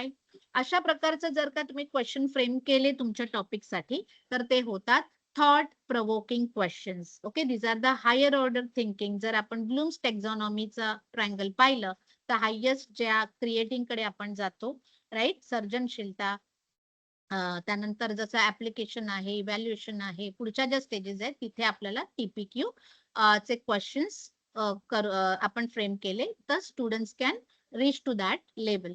Okay, example बघा, what would happen if plant stop performing photosynthesis. इथे विद्यार्थ्याला विचार करायला वेळ मिळतो ना, इथे विद्यार्थी अंतर्मुख होतो, रिफ्लेक्ट करायला अरे किंवा त्याचे एक्सपिरियन्सेस सगळे इथे तो आणणार. आणि जे मी थिअरीमध्ये शिकलोय, पण हा क्वेश्चन तर फारच वेगळा दिसतोय. सो तो त्याचं मत मांडेल, राईट? आणि नंतर सायंटिफिकली पण त्याचा एन्क्वायरी करेल, काय होईल त्याच्यासाठी एक्सप्लोर करेल, गोष्टी शोधेल, सर्च करेल. म्हणजे जे काही रिसोर्सेस आहेत त्याचा योग्य वापर, राईट? त्या सगळं करण्यासाठी सुद्धा आपल्याला टीपीक्यू हेल्प करतो. आपण म्हणतो विद्यार्थी मोबाईल युज करतात, हे करतात, पण आपण त्याला अशा पद्धतीने तिथे डायव्हर्ट करू शकतो. सोशल सायन्सेस मध्ये काय, do you think democracy is the best form of government? Okay, give reason. Democracy आहे बेस्ट तर का? देन लँग्वेज मध्ये काय येऊ शकतो, why do you think the character made this decision, was it right, like that. Okay, तर हे काही एक्झाम्पल्स आहेत जे तुम्हाला हेल्प करतील to frame your test paper. You can use such kind of questions to give students to think more deeper as well as thought provoking question मध्ये higher order thinking जी develop केली जाते. Situational question पण देऊ शकता की like what are they, like situational question मध्ये based on realistic situation assesses how student respond to that. Then how to frame the situational question, present a short situation or scenario and ask learners to explain that what they would do or why. एखादी situation देऊन त्याच्यावर त्याचं मत बघा. Example बघा, moral एज्युकेशनचं काय, you see a classmate being bullied, what steps would you take and why. आता आपल्याला माहिती ह्या पण केसेस खूप होतात, राईट? तर याच्याबद्दल पण एक अवेअरनेस आपण करू शकतो. विद्यार्थी सुरक्षा खूप मोठा आता सध्या करंट टॉपिक चालू आहे आपल्या एज्युकेशन सिस्टीम मध्ये, बरोबर? तो विद्यार्थ्यांची सुरक्षा हे एक पियर रिस्पॉन्सिबिलिटी पण आहे की आपण अवेअर असलं पाहिजे की आपल्या आजूबाजूला काय होतं, म्हणजे स्टुडंट्सनी अवेअर असायला हवं. So such questions will take them to that condition किंवा take them to that thinking process. Okay, now science during a power cut, food in the refrigerator may spoil. Now what steps can be taken to prevent this? Okay, त्याला विचार करू द्या. Mathematics मध्ये you are given ₹500 to buy school supplies and how will you plan your expenses. त्याच्यातून तो management शिकेल, budget manage करायला शिकेल, पैशाचं योग्य व्यवस्थापन शिकेल, बरोबर? तर अशा पद्धतीने आपण देऊ शकतो. ऍप्लिकेशन बेस्ड टीपीक्यू क्वेश्चन कसे असू शकतात, तर ऍप्लिकेशन बेस्ड क्वेश्चन जर द्यायचे असतील तर how to frame the application based question. See here, start from a concept thought, then ask learners to apply it to a new situation and avoid the direct textbook question. Okay, application based द्यायचं नाही, mostly application based question आपण देतच असतो. Okay, example बघा, how does knowledge of evaporation help in drying the cloth faster on a windy day. Then mathematics मध्ये use the concept of percentage to calculate the discount during a sale. हे आपण देत असतो, हे जरा common आहे, हे ऑलरेडी आपण प्रॅक्टिस मध्ये आहे. कम्पेअर करा बघा, एक कंपॅरेटिव्ह एक टेबल दिलं इथं. क्वेश्चन टाईप कोणता आहे, टीपीक्यू, त्याचा फोकस काय आहे, डीप थिंकिंग, आणि कोणतं स्किल डेव्हलप होणार, कोणतं स्किल आपण ऍसेस करू शकतो, that you can observe means you can do the assessment, that is analysis आणि रिझनिंगचं स्किल डेव्हलप झालं का, हा टीपीक्यू जर मी डीप थिंकिंग वाला दिला. सिच्युएशन मध्ये रिअल लाईफचा त्याला फोकस असणार आहे सिच्युएशनल क्वेश्चन मध्ये, आणि तो विद्यार्थी डिसिजन मेकिंग कसं आहे त्याचं, देर यू कॅन असेस. आपण मगाशीच पाहिलं होतं की एक आपल्याला क्लिअर आउटकम येणार आहे जेव्हा तुम्ही अशा पद्धतीचं हे सगळे प्रॅक्टिसेस फॉलो करणार. सो लर्निंग आउटकम्स किंवा असेसमेंटला फोकस ठेवून जर आपलं प्लॅन केलं आपण आपल्या क्लासरूमच्या ऍक्टिव्हिटीज किंवा what ever lesson plan activities assessment, तर तुम्हाला क्लिअर आउटकम्स दिसणार आहेत. तर हे बघा, द की स्किल असिस्ट, अशा पद्धतीने तुम्ही तुमचाही चार्ट बनवू शकता. ऍप्लिकेशन बेस्ड क्वेश्चन दिलं तर कन्सेप्ट हा कन्सेप्ट त्याचा फोकस असेल की कन्सेप्च्युअल अंडरस्टँडिंग त्या पर्टिक्युलर टॉपिकचे आहे आणि मग त्यांनी ते रिअल लाईफ किंवा प्रॅक्टिकल ऍप्लिकेशन मध्ये ते यूज केलं का. So thought provoking, situational and application हे 3 टाईपचे क्वेश्चन्स आपण पाहिलं, that promotes the critical thinking, real life problem solving and meaningful learning. आपण म्हणणार ना कसं बाबा प्रमोट क्रिटिकल थिंकिंग कशी आणायची विद्यार्थ्यांमध्ये, तर this is what you have, that you can practise at your classroom level. Now, holistic progress card, let's go through quickly. Here, holistic progress card is a comprehensive report card of a learner's overall development. Instead of focusing only on marks, it captures academic performance along with the co-curricular, social, and emotional growth in line with competency-based education and NEP 2020. हे त्याचं एक explanation आहे short मध्ये. Okay. Academic development काय होणार आहे? जसं की आपण एक्झाम्पल बघूया. Instead of only showing the marks in mathematics, the HPC records the problem solving skills, logical reasoning and progress in numeracy. म्हणजे फक्त मार्क्स यायचे, 40 मध्ये त्याला 30 मिळाले. ओके. तर आता त्याच्या बियॉन्ड त्याला जेव्हा प्रोजेक्ट दिले तर प्रॉब्लेम सॉल्विंग स्किल्स त्याच्यात आले का, लॉजिकल त्यांनी तिथे डिसिजन घेतलं का, प्रोग्रेस न्यूमरसी मध्ये जर कॉन्टेंट बेस्ड कन्सेप्च्युअल बेस्ड आपण पाहिलं तर ऍप्लिकेशन तो कसं करत आहे, त्याला जे काही समजलंय, ह्या छोट्या छोट्या त्याचे इतर पॅरामीटर्स आहेत त्याच्यावरती पण आपण फोकस करू. को करिक्युलर मध्ये काय आपल्याला दिसणार आहे HPC थ्रू, की स्टुडंट जर अशा सगळ्या ऍक्टिव्हिटीज जे आपण डिस्कस केलं त्या तुम्ही त्याचं तुम्ही फॉलो केलं, म्हणजे त्याच्या पद्धतीने क्लासरूम मॅनेज केला, तर आपल्याला HPC भरताना, HPC फिल करते समय you can see this kind of things. Okay. आता एक्झाम्पल बघा, इथं काय आहे करिक्युलर ऍक्टिव्हिटीजचं. तर पहिले तो सहभाग घेतो, एवढं शब्द लिहिलं की झालं. ओके. आता काय आहे, तर students participation in debates, yoga, sports और art competition is recorded and encouraging the all over development. म्हणजे तो आता कोणत्या कोणत्या इतर स्पर्धांमध्ये भाग घेतोय, इतर कोकरिक्युलर ऍक्टिव्हिटीमध्ये भाग घेतोय, त्यावेळेला त्याचा रिस्पॉन्स कसा आहे, त्याच्यामध्ये त्यांनी कशा पद्धतीने प्रावीण्य संपादन केलंय, म्हणजे त्यांनी तिथे काय मास्टरी, सगळ्या ह्या गोष्टींचा आपल्याला फॉलोअप मिळतो. ओके. पुढे आहे सोशल डेव्हलपमेंट मध्ये teachers know the students ability to work in group, म्हणून आपण ते कोलॅबरेशन आणि पियर लर्निंग वगैरेचं आपण ऍक्टिव्हिटीज देतो. Help peers and participate respectfully in the classroom. तुम्ही तशा ऍक्टिव्हिटीज फ्रेम केल्या तर तुम्हाला विद्यार्थ्याची सोशल डेव्हलपमेंट दिसणार आहे.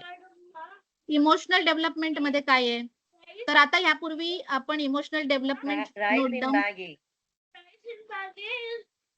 so students' ability to handle the stress during exam or show the empathy towards classmates is reflected through the teacher's observation. जसं आपण मगाशी म्हटलं की विद्यार्थ्यांचं बुली करण्याचे प्रकार खूप होत आहेत. ज्या वेळेला अशा पद्धतीचे ऍक्टिव्हिटी दिली जाईल, स्टूडेंट्स किस तरीके से उनका ऑब्जर्वेशन, किस तरीके से उनका ओपिनियन लिखते हैं, through that we can get their thought process की काय त्याच्यातून ऑब्झर्वेशन किंवा रिअल स्कूलमध्ये कोणती सिच्युएशन झालं त्याचं ऑब्झर्वेशन, त्याच्यावरून आपण त्याचं इमोशनल डेव्हलपमेंट, सोशल स्किल्स बघू शकतो. So the holistic progress card provides a complete picture comparison કરાય તો શું કરવાનું? learners academic, co-curricular, social, emotional development and supporting the holistic and meaningful education. म्हणजे मी काय म्हणेन की कॉम्पिटन्सी बेस्ड एज्युकेशन, त्याच्यानंतर करिक्युलम फ्रेमवर्क मध्ये काय सांगितलंय, वेगवेगळ्या पॉलिसीज किंवा NEP जे काही पर्टिक्युलर्स दिले आणि त्याच्यासाठी जे जे काही ऍक्टिव्हिटीज करायचंय ह्याचं एक एंड प्रोडक्ट म्हणजे हे तुम्हाला दिसणार आहे HPC मध्ये. You are going to write in HPC, you are going to record in HPC. And HPC is a crystal clear picture of that child in terms of holistic development त्याची कशी झालेली आहे. Okay, so HPC is I can say it's a responsibility of that particular teacher or a class teacher की आपल्याला कशा पद्धतीने भरायचं आणि ते भरण्यासाठी एक meaningful record तयार होण्यासाठी throughout the year we have to focus on the assessment part of our students as well as utilization of all the tools wisely. Okay. अजून एक की हे होलिस्टिक प्रोग्रेस कार्ड जे आहे, फॉर एक्झाम्पल स्टँडर्ड 1 फर्स्ट मधलं असेल तर ते सेकंडला जातं. सपोज सेकंडला नवीन टीचर आहे, शी डझंट नो अबाउट दॅट किड, बरोबर, बट फर्स्ट स्टँडर्डच्या टीचरने ते खूप छान तिचं HPC भरलेलं असेल, सगळे डिटेल, सगळे हे सोशल, इमोशनल, कॉग्नेटिव्ह सगळे त्याचे डोमेन भरलेले असतील व्यवस्थित. सो त्याच्यामधून सेकंड स्टँडर्डचे teacher can put her efforts जिथे जिथे ते स्टुडंट्स मध्ये काही कमी असेल. Okay. So holistic progress card definitely will help us to to take that child to its highest capacity. Okay, and to give idea to that teacher to frame her activities accordingly in her class. So SQUAPचं conclusion, आता conclusion कडे आपण येऊया पूर्ण लेक्चरच्या ह्या पूर्ण आपल्या टॉपिकच्या, की स्क्वॅफ बद्दल आपण बघितलं की ओव्हरऑल स्कूल क्वालिटी आणि 6 integrated domains are covering academic resources leadership ते पाहिलं आपण. Curriculum pedagogy assessment focuses on meaningful learning, competency based and teaching learning. Okay. Infrastructure, human resources किती महत्वाचे आहेत आपले. Okay. Physical and professional support is required for the effective schooling. Then inclusive practices मध्ये कोणकोणते concept येतात ते पाहिलं आपण. That ensures equity, accessibility, equal learning opportunities for all. Then management, governance and leadership, promotes the accountability, vision, stakeholder satisfaction. हे पण फार महत्वाचं आहे आपल्या इन्स्टिट्यूशनचं मॅनेजमेंट कसं आहे ते पण. आपल्याला एक बेटर विजन असेल तर डेफिनेटली NEPचं एक्झिक्युशन करण्यासाठी आपल्याला खूप मदत होणार आहे. Competency based assessment emphasises on skill, understanding and real life. Formative आणि कंटिन्युअस असेसमेंट बद्दल आपण बोललो. देन थॉट प्रोवोकिंग, सिच्युएशनल आणि ऍप्लिकेशन. आता इथून पुढे whenever you will frame your test paper, you can have these kind of questions also. Okay, along with the basic questions based on remembering, understanding, and other things. Okay. Then again, holistic progress card captures the academic, co-curricular, social, and emotional development of the learner. Then together, these practices create a child-centric, inclusive, and future-ready education system. So here we end up with this session. Thank you.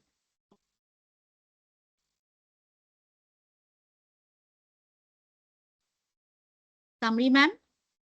Yes madam, thank you ma'am. Yes. Participants, आपको अगर कुछ doubts हैं तो आप madam को directly पूछ सकते हैं.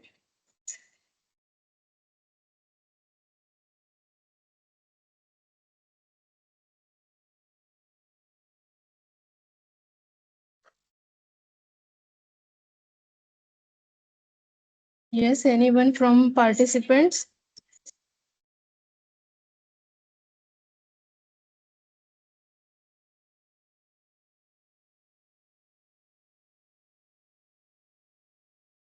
Okay. For vote of thanks, I would like to invite Assistant Professor Rachna Das Madam and IPSC Coordinator of DGAT B.Ed. Rachna Madam, over to you.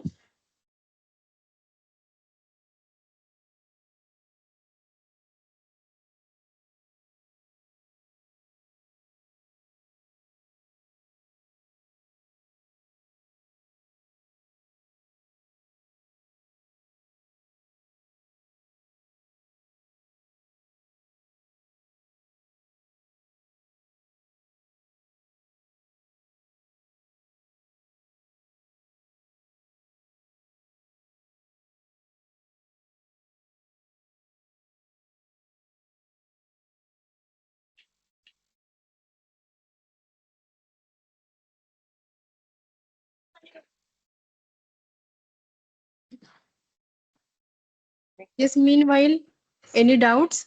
I think some technical issues from Rachna Madam's side.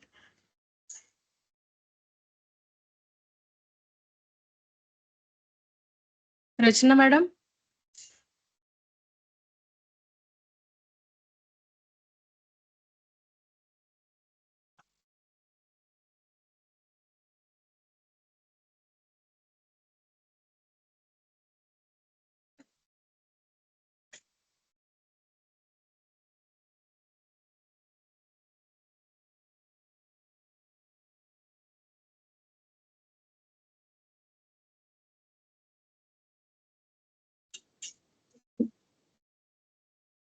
Hello madam, माझा आवाज येतोय का? Yes. Hello. Okay. मला तुम्हाला एक विचारायचं आहे की विद्यार्थ्यांचं होलिस्टिक डेव्हलपमेंट व्हायला पाहिजे. फॉर्मेटिव्ह, समेटिव्ह हे दोन्ही इम्पॉर्टंट आहे ना? की Yes, only madam, co-curricular activity? Hello. नाही नाही नाही, दोन्ही मॅडम. फॉर्मॅटिव्ह, समेटिव्ह शिवाय जसं आपण म्हटलं, फॉर्मॅटिव्ह हे कंटिन्युअसली चालणार आहे, बरोबर. आणि नंतर संकलित समेटिव्ह. कारण समेटिव्हला आपल्याला त्याचा टर्म वाईज प्रॉपर एक सिस्टमॅटिक रेकॉर्ड द्यायचा आहे. But to give that systematic record after every term, right.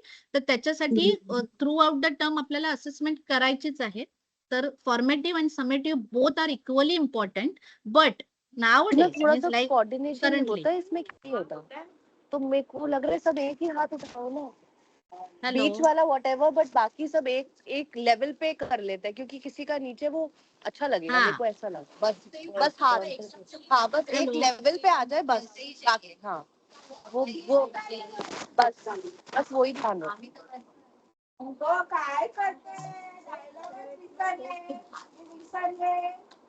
Neha Jaswal mute हो जाइए आप। इधर लिख ले। मैडम तुम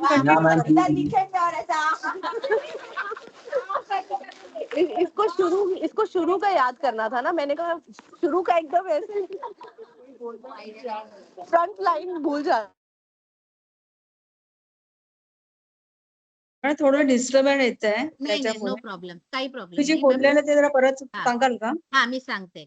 बघा, फॉर्मेटिव्ह समेटिव्ह म्हणजे आकारिक आणि संकलित हे दोन्ही आकारित मूल्यमापन आणि जे सकारित हा मूल्यमापन. संकलित आकारिक हा संकल्प आणि ओके. संकलित म्हणजे फॉर्मेटिव्ह आणि समेटिव्ह आपल्याला ओके. हे दोन्ही पण इक्वली इम्पॉर्टंट आहे. सद्यस्थितीमध्ये ओके. सुद्धा आपण सीसीई मध्ये हे वापरतो, म्हणजे अप टू 8 स्टँडर्ड पर्यंत, बरोबर. तर बरोबर. आता फोकस आपण मगाशी जे काही डिस्कस केलं त्याच्यामध्ये फॉर्मेटिव्ह वरती भरपूर बोललो. कॉम्पिटन्सीज कशा Yes. डेव्हलप केल्या जातील, लर्निंग Yes. आउटकम्स कसे अचीव्ह केले जातील. इट बरोबर. All comes under the formative evaluation, बरोबर. ओके. आणि मग हे तुमचं फॉर्मेटिव्ह इव्हॅल्युएशन जर का स्टेप बाय स्टेप असेसमेंट आपली होत राहिली तर तुमचं जे समेटिव्ह आहे संकलित मूल्यमापन सुद्धा नुसतं मार्क्स देणं किंवा नुसतेच ऑब्झर्वेशन लिहिणं, सहभाग घेतो किंवा इतर काही हे छान करतो, असे नॉर्मल सध्या लिहिले जातात. तर त्याला आता आपण ब्रेक करणार आहोत आणि एचपीसी मध्ये रिअल सेन्स मध्ये फॉर्मेटिव्ह आणि summative both are going to help us and both are equally important. हा, इट्स आणि we can exam say interlinked. Yeah, आणि एक्झाम्पल तुम्ही द्याल का थोडं कशा पद्धतीने इम्प्लिमेंट करू शकतो? हा मॅम, आता बघा ना, फॉर्मेटिव्ह समजा स्टुडंट्सला सायन्स सब्जेक्ट आहे, बरोबर. तर सायन्सला त्याला कन्सेप्च्युअल अंडरस्टँडिंग मध्ये इश्यू आहेत, काही जे काही त्याला कळत नाहीये किंवा लर्निंग गॅप्स आहेत. प्रिव्हियस स्टँडर्ड मधून तो आता 7 मधून 8 मध्ये आलाय समजा. ओके. ओके. तर माझ्याकडे जे जे काही टूल्स असतील, प्रोजेक्ट मेथड असेल, ऑब्झर्वेशन असेल किंवा एन्क्वायरी बेस्ड त्याला मी काही देऊ शकते, बरोबर. अशा ऍक्टिव्हिटीज मी त्या पर्टिक्युलर ग्रुपला मी दिल्या. ओके. आणि त्याच्याकडून ते करून घेतलं आणि त्याचा पुन्हा फॉलोअप घेतला, ते जास्त महत्वाचं आहे. फॉलोअप घेतला की ते सांगितल्यावरती ही मी ऍक्टिव्हिटी किंवा हे टूल वापरल्यावरती हा मुलाला परत तो कॉन्सेप्ट कळलाय का, अजून लर्निंग गॅप्स किती राहिलेले आहेत, बरोबर. So this is every day, this is every day activity. Continue evaluation करताना त्याचा यूज केलं पाहिजे, बरोबर ना? येस असेसमेंट मध्ये. आणि ते एकदा झालं ना की मॅडम एंडला तुम्ही त्याची टेस्ट घेणार, बरोबर. आपल्याला एक्झाम्स घ्यायच्या असतात at the end of every term. मग त्यावेळेला त्याचं कन्सेप्च्युअल अंडरस्टँडिंग तुम्हाला तुमच्या पेपरमध्ये पण दिसणार आहे. आता परत आपण म्हणू शकतो की पेपर तर थिअरी बेस्ड असतात किंवा विद्यार्थी फक्त काहीतरी असं कंटेंट बेस्ड असतात, हे की नाही. म्हणूनच आपण जो मगाशी पार्ट शिकलो टीपीक्यूचा, सिच्युएशनल क्वेश्चन्सचा किंवा ऍप्लिकेशन बेस्ड क्वेश्चनचा. So there you can put such kind of question for 5% आपला किंवा 10%, 5% अशा प्रश्नांची रचना तुम्ही करू शकता मॅडम. आणि त्याच्यातून मग काय होईल की येस, माझ्या विद्यार्थ्याला ऍप्लिकेशन लेवलचं सुद्धा हे कन्सेप्ट कळलेला आहे. So there we can just it's up to you की आता आपल्याला कशा पद्धतीची प्रश्नपत्रिका बनवायची. मी माझा पॅटचा एक्झाम्पल तुम्हाला सांगेल, जे पिरियॉडिक असेसमेंट टेस्ट आपली महाराष्ट्रभर होते त्याला पॅट आपण म्हणतो, बरोबर. SCRT पुणेकडून ते आपण फ्रेम होतात आणि पूर्ण महाराष्ट्र राज्यात ते दिले जातात, बरोबर. तर ह्या विद्यार्थ्यांसाठी 8वी पर्यंत, तर ह्या विद्यार्थ्यांचे जेव्हा आम्ही पेपर फॉर्म केलं, असा एक्सपिरियन्स आला मला की ब्लूम्स टॅक्झॉनॉमीचं ट्रायंगल आणि आपल्या लर्निंग आउटकम्स त्या स्टँडर्डचे ह्यालाच धरून सगळे प्रश्न फिरत असतात आणि टेक्स्टबुकचे क्वेश्चन्स त्याच्यात टाकले जात नाहीत. तुम्ही टेक्स्टबुकचा कॉन्टेंट घेऊ शकता, पण लर्निंग आउटकम मी कसा अचीव्ह करेन हे आहे. सो हा माझा काय झाला, पिरियॉडिक असेसमेंट टेस्ट झाले, पण ते असेसमेंट टेस्ट म्हणजे एक प्रकारचं सिस्टमॅटिक टाइम टेबल येतं, सिस्टमॅटिक पेपर येतो. So here you can say it is a summative evaluation. Understood? Right. Okay. हा पण छान पद्धतीने मला I can understand everything. Yes yes yes. Thank you madam. Thank you. मला आणखीन एक बोला ना आणखीन मॅम. एक प्रश्न आहे की नक्की. आता आपण बघतो विद्यार्थ्यांना आपण क्वेश्चन पेपर वगैरे काढणार बरोबर ना, हा बरोबर मॅडम. प्रश्नपत्रिका आपण काढली तर आपण त्यांना कसं बरोबर. कंटेंट नॉलेज देतोय आणि कंटेंट बरोबर. नॉलेज आपण कसं करतोय उपयोग म्हणजे जसं तुम्ही सांगितलं हा पहिलं हा की हा. एसे वगैरे आणि एफ वगैरे बरोबर ना, त्याच्यात आपण बरोबर. युज करतो आणि तुम्ही त्याच्यानंतर विद्यार्थ्यांना ते कळणार. तर ह्याच्यानुसार हा विद्यार्थ्यांचं डायरेक्टली होलिस्टिक डेव्हलपमेंट होऊ शकतं. बरोबर. बरोबर असं आहे ना राईट. कन्सेप्ट. हा ओके. हा. हॉलिस्टिक ती डेव्हलपमेंट कशी ती होणार म्हणजे पेपर कोठारी तुम्ही आयोग काढणार ना. हा ओके बोला हा बोला मॅडम. तुम्ही बोला मग. कोठारी आयोग मुद्दे आयोगाने तर फक्त हा थेरॉटिकल पार्ट सांगितलं पण इथे आपण कसं हा. करतोय की ऑलरेडी विद्यार्थ्यांचा कशा पद्धतीने डेव्हलपमेंट होत आहे ओव्हरऑल ह्याच्या दृष्टिकोनाने प्रयत्न केला. ओके नक्की छान नक्की पद्धतीने नक्की कन्सेप्ट सांगितलं. ओके नक्की पण नक्की नक्की मॅडम. मला आणखीन विचारायचं आहे हा हा. बोला ना मॅम. मला आणखीन थोडं विचारायचं आहे की हा आता बोला ना. हा मला असं वाटतं की हे शाळेमध्ये खरंच फॉलो होत आहे का म्हणजे तुम्हाला काय आता इतक्या वर्षाचा एक्सपिरियन्स हा वगैरे हा आहे हा. फॉलो केलं नक्की जात आहे का नक्की म्हणजे नक्की मॅडम. असं मी सांगते बघा. हा हम्म, कसं असतं तंतोतंत कुठल्याही डॉक्युमेंटेशनचं म्हणजे जे हम्म, एनईपी आपलं आहे की नाही आपल्याला हम्म, एनईपी 2030 पर्यंत आपल्याला पूर्णपणे कसं 20 ला आली करायचं की नाही ओके. हा तर हम्म, बरोबर 2030 पर्यंत आपल्याला सगळे त्याच्यातल्या ज्या ज्या काही प्रोव्हिजन सगळे साध्य करायचे आहेत. आता हम्म, हे डिरेक्टली तर माझ्या शाळेमध्ये एखादं मला व्होकेशनल क्लासचं मी एक्झाम्पल दिलं तुम्हाला बरोबर. तर ही ओके हा व्होकेशनल लॅब मी स्वतःहून तर स्टार्ट नाही करू शकत being as a teacher okay बरोबर. पण ती मला माझ्या ऑर्गनायझेशननी दिली. ती दिली मला गेल्या वर्षी दिली. ती कधी हम्म, आली 2024 ला आली बरोबर की नाही. ओके हा हम्म, 24-25 मध्ये माझ्याकडे आली. म्हणजे अशा पद्धतीने स्टेप्स जे आहेत ते अथॉरिटी कडून घेतले जात आहेत. आपल्याकडे त्या येत आहेत. आता प्रश्न कसा आहे की जे जे त्यांनी सांगितल्या त्या गोष्टी इन्स्टिट्यूशन आपल्याला प्रोव्हाइड करतं. ओके त्याला वेळ जातो. ही सगळी सिस्टम आहे. पण ते आल्यानंतर माझ्याकडे लगेच त्याच्यासाठी फॅकल्टी आलं. माझ्याकडे व्होकेशनल एज्युकेशन चालू झालं. त्याला शिकवण्यासाठी माझ्याकडे स्पेशल ऑटोमोबाईलचे शिक्षक आहेत. ओके. जिथे रोबोटिक्स लॅब आहे तिथे रोबोटिक शिक्षक आहेत. आता राहिलं स्टुडंटचा विषय की पेपरचा पॅटर्नच जोपर्यंत आपला बदलणार नाही म्हणजे इव्हन इयत्ता 10वीचा आहे तिथे पण असे क्वेश्चन्स दिले जातात नो डाऊट. पण त्याचं पर्सेंटेज खूप बरोबर कमी आहे. खूप कमी आहे हम्म, हम्म, पर्सेंटेज की अशा पद्धतीचे हायर ऑर्डरचे किंवा ऍप्लिकेशन बेस्डचे किंवा मुलांना हम्म. इंटरडिसिप्लिनरी अप्रोच शिकवणारे असे म्हणून आपल्यालाच त्याची प्रॅक्टिस करायची आपल्या क्लासरूम लेवलला. You have the freedom you can frame such kind of activities and question papers. मला असं वाटतं म्हणूनच हे एनईपी 2020च्या सगळ्या जे जे काही त्याच्यामध्ये दिलेलं आहे त्याचा अवेअरनेस क्रिएट करण्यासाठीच हा एवढा कालावधी दिलेला आहे की जेणेकरून ह्या through the training and through this awareness we can create such kind of practices in the class. बरोबर कारण येस त्याच्यानुसार विद्यार्थ्यांना पण बेनिफिट होऊ शकतो आणि नक्की नक्कीच शिक्षकांनी नक्की. ऍक्च्युली ह्या दृष्टिकोनातून प्रयत्न करणं फार गरजेचं आहे. Yes yes. त्यामुळे हा छान म्हणजे विद्यार्थ्यांचं डेव्हलपमेंट चांगल्या पद्धतीने घडू शकतं. नक्की. आणि जेव्हा मॅडम होलिस्टिक प्रोग्रेस करा ऑलरेडी पहिलीचं वगैरे ना आलेलं आहे. जर तुम्ही कुठल्या ओके शाळांमध्ये जरा आढावा घ्या पहा. तर त्याच्यामुळे हे हम्म. काम चालू झालंय. तर ते पुढे येणार. आणि हे होलिस्टिक प्रोग्रेस कार्ड आहे ना इव्हन नंतर जेव्हा 10वी-12वी होणार ना विद्यार्थी आणि परत युनिव्हर्सिटीला ऍडमिशन घेणार त्यावेळेला हे सगळं एकत्रित डॉक्युमेंट पुढे जाणार आहे. ओके. हे सगळं हम्म. एकत्रित डॉक्युमेंट जाणार आहे म्हणजे युनिव्हर्सिटीला पण कळणार आहे की ह्याचा बेसिक इंटरेस्ट काय आहे. ह्याचं इमोशनल स्टेटस कसं आहे. ह्या विद्यार्थ्याचं ओव्हरऑल सोशल स्किल्स कसे आहेत. हे सगळं पुढे जाणार आहे मॅडम. आणि आतापर्यंत काय त्याच्या होतं पहिलीचं प्रगती पत्रक आहे ते झालं. ओके. सो सेकंडचं आलं काही दोघांमध्ये लिंक नाही. But HBC is definitely going to help and going to give us a clear picture. Definite yes yes. मला आणखीन एक प्रश्न होता हा की हा तुम्ही बोला सांगितले ना. की विद्यार्थ्यांचे सुरक्षितेवर जास्त भर दिला पाहिजे. हो हो हो नक्कीच नक्कीच. याचं आणि या दोघांचं काय कनेक्टेड आहे. सुरक्षा कशाची आणि मॅडम परत एकदा प्लीज रिपीट. विद्यार्थ्यांचं तुम्ही सांगितलं ना आताची हा गरज सुरक्षा. आहे की हा काळानुसार गरज आहे येस येस. बघा आता शिक्षकांनी पण आपले विद्यार्थी कुठे आहेत काय त्याचं लक्ष ठेवलं पाहिजे. तर नक्की शिक्षकांचं नक्की. वर्कलोड खूप आहे आणि ह्या सगळ्या हम्म. गोष्टी कसं म्हणजे बोलेन कशा पद्धतीने बोलेन मी मॅडम बोलेन याबद्दल नक्कीच बोलेन. बघा शिक्षकाला वर्कलोडचा जो भाग आहे ना ओके तो वर्कलोड आपण थोडंसं नंतर बोलूया. पहिले आपण विद्यार्थी चालेल. सुरक्षेबद्दल बोलूया हा. करेक्ट. विद्यार्थी हा. सुरक्षेसाठी विविध समित्या केलेल्या आहेत. बऱ्याच लोकांना स्टेक होल्डर्सला आपण त्या समित्यांमध्ये पार्टिसिपेट करून घेतलेलं आहे. विद्यार्थी कंप्लेन कक्ष म्हणजे त्याचं जे असतं ना कंप्लेन बॉक्स ते देखील हो, अस्तित्वात fixed आहे committee. प्रत्येक शाळेमध्ये. हा. त्याच्यानंतर सखी सावित्री सारखी आपल्याकडे आता तुम्ही म्हणाल हे सगळं कागदोपत्री आहे मॅडम, पण असं हा, नाहीये. हा. आपल्याला हा. ना पालकांना बोलवायचंय. आपल्याला हो. पालकांना अवेअरनेस सेशन आम्हाला कंपल्सरी करून घेतलेत. अंडरटेकिंग लिहून घेतलेले आहेत सगळ्या आमच्या हेड्स कडून. ओके, आम्ही जे शाळा चालवतो. सो इट बरोबर. Is not that kind of issue. चल आलंय ना सर्क्युलर शासनाचं, करू आपण आहोतच असं नाहीये. तर विद्यार्थ्यांमध्ये पण क्रिएट करावं लागतंय की बाबा तुझी सुरक्षा म्हणजे सुरक्षेचे ऍस्पेक्ट्स काय आहेत. घरी म्हण, तुझ्या परिसरात म्हण, शाळेत म्हण. ओके, तर हा विद्यार्थ्यांना अवेअरनेस करून देणं गरजेचं आहे. आणि विद्यार्थी सुरक्षा असणार म्हणजे सुरक्षित असं वातावरण निर्माण करणं पण गरजेचं आहे.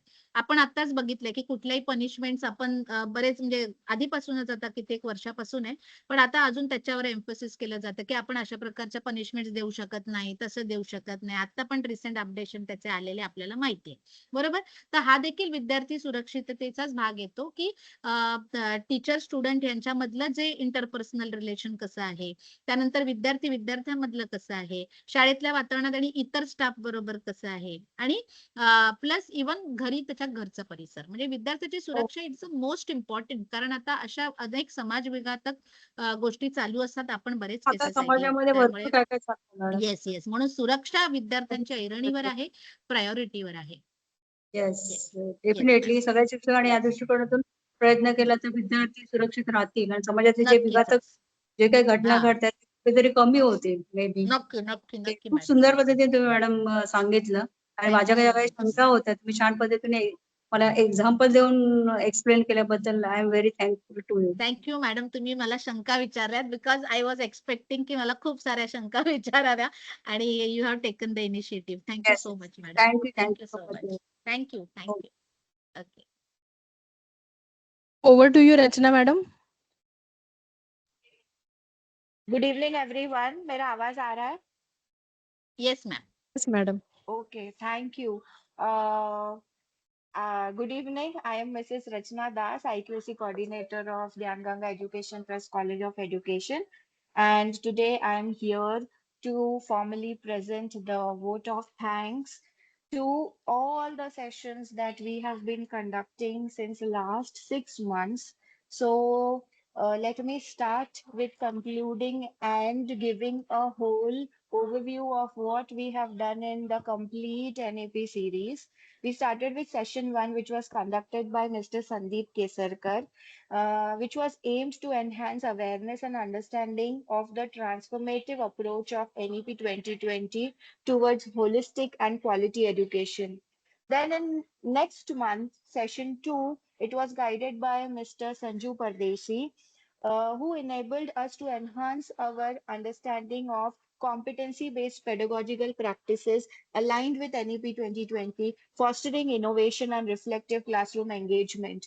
Session 3, which was facilitated by me, Assistant Professor Ms. Rachna Das, it focused on understanding the concept of competency-based assessment, and it covered practical aspects of framing competency-based questions and developing rubrics for effective assessments as given and as aligned as per NEP 2020.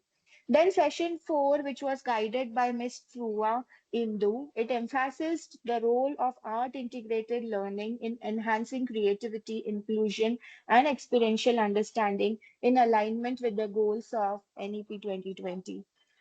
The second last session was facilitated by Dr. Nikita Kothari, who provided insightful perspectives on significance of holistic progress card and growth-oriented feedback as envisioned in NEP 2020. And today's concluding session by Dr. Vishali Desai effectively bridged policy perspectives with practical classroom implementation strategies, enabling participants to translate the vision of NEP 2020 into meaningful teaching learning practices. All these sessions were kept keeping in mind the growth and practical overview as much as we can give as a teacher education institution to our in-service as well as pre-service teachers and educators who all are attending and are with us since session 1 till date. I sincerely thank the series coordinator, Assistant Professor Pratibha Kamli Madam, for meticulously planning each and every session, coordinating with each and every resource person, and successfully completing all the sessions within given stipulated time period, time frame, date, and everything. I sincerely thank my other colleagues and staff members, teaching, non-teaching, as well as all other IT team from Ramsar's team, who has always and always helped us in planning and successfully conducting these sessions. I also thank the IQAC coordinator for helping each and every aspect and seeing to it that each and every aspect goes on time and properly executed. Last but not the least, everything is impossible without a leader's support, a strong support, who is our in charge principal, Mrs. Savita Upasni Madam, who has always entrusted us with our vision, with our capabilities, and with our um, uh, progressive and implementive uh, thought process of how a teacher education institution should proceed. So, all in all, thank you to all the participants who have been with us since day one when we announced the NEP series until date, who are there with us. I have seen a lot of participants who are there with us since day one and they have never missed a session. So kudos and big round of applause, a big clap to all of you. Because of you, we can conduct, but if participants are not there, it is not a successful conduction. So the complete series was a huge success because of all these various stakeholders who have come and joined us from various institutions and enabled us to successfully um, make our vision into a great success. Thank you all once again. The feedback form link has already been given in the chat box. It is a humble request that all of you please, please, please fill up the feedback form because it will not be circulated in other groups and the feedback form will generate a complete conclusive certificate for you all for all the sessions. You have gotten individual certificates as well, but this will be another conclusive certificate mentioning all the sessions that you all have attended. A very big thank you for staying connected with us, with the college, and with our vision of implementing NEP 2020 from policy to practice. I hope as much as we enjoyed planning and keeping this session, you have also gained a lot of insights and gained a lot of information on it. And thank you for staying with us. Thank you.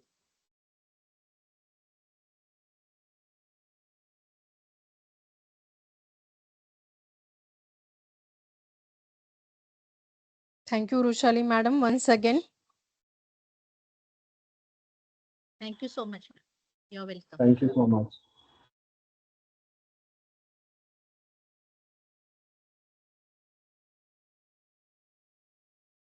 Those who have filled the feedback form may kindly leave the session.